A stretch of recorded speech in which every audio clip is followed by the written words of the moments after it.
కూటమితో ఒంటరి పోరాటం చేస్తున్నా అన్నారు సీఎం జగన్. చివరికి మంచిని ప్రచారం చేసిన గీతాంజలిని కూడా దారుణంగా ట్రోల్ చేశారని ఆవేదన వ్యక్తం చేశారు. రాబోయే రోజుల్లో విశాఖ ఏపీకి డెస్టినీ అవుతుందన్నారు ఆయన. విజయానికి దగ్గరగా ఉన్నామని మనపై దాడి తీవ్రం చేస్తున్నారని భయపడాల్సిన పని లేదన్నారు సీఎం జగన్. వాళ్ళను చూస్తా ఉన్నప్పుడు ఒక్క జగన్ మీద ఒక చంద్రబాబు,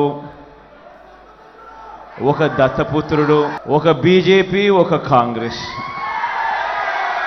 వీళ్ళందరే కాకుండా మనం యుద్ధం చేస్తూ ఉన్నది ఎవరితో అనంటే వీళ్ళ కుట్రలతో చేస్తూ ఉన్నాం, వీళ్ళ కుతంత్రాలతో యుద్ధం చేస్తూ ఉన్నాం, వీళ్ళ అబద్ధాలతో యుద్ధం చేస్తూ ఉన్నాం, వీళ్ళ మోసాలతో యుద్ధం చేస్తూ ఉన్నాం.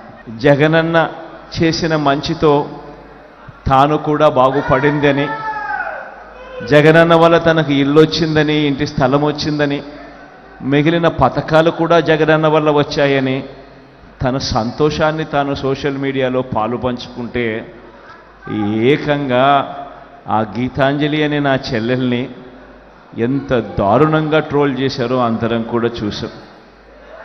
ఎంత దారుణంగా హెరాస్ చేశారో మనం అంతా కూడా చూసాం. చివరికి ఆ చెల్లి సూసైడ్ చేసుకునేంత దూరం కూడా పోయింది అని అంటే నిజంగా ఈ వ్యవస్థ అన్నది ఎంత దారుణంగా చెడిపోయింది అని చెప్పడానికి ఇదొక నిదర్శనం. ఈ సిటీ ఆఫ్ డెస్టినీ అనేది రేపొద్దున ఆంధ్ర రాష్ట్ర డెస్టినీ అవుతుంది అనేది మాత్రం ఈ సందర్భంగా ఖచ్చితంగా తెలియజేస్తా ఉన్నా.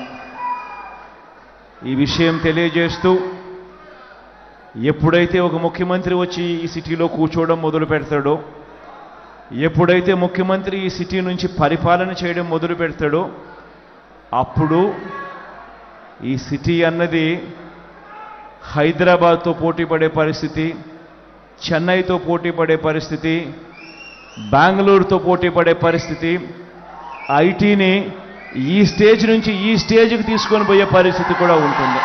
మన మీద దాడి చేస్తూ ఉన్నారు అని అంటే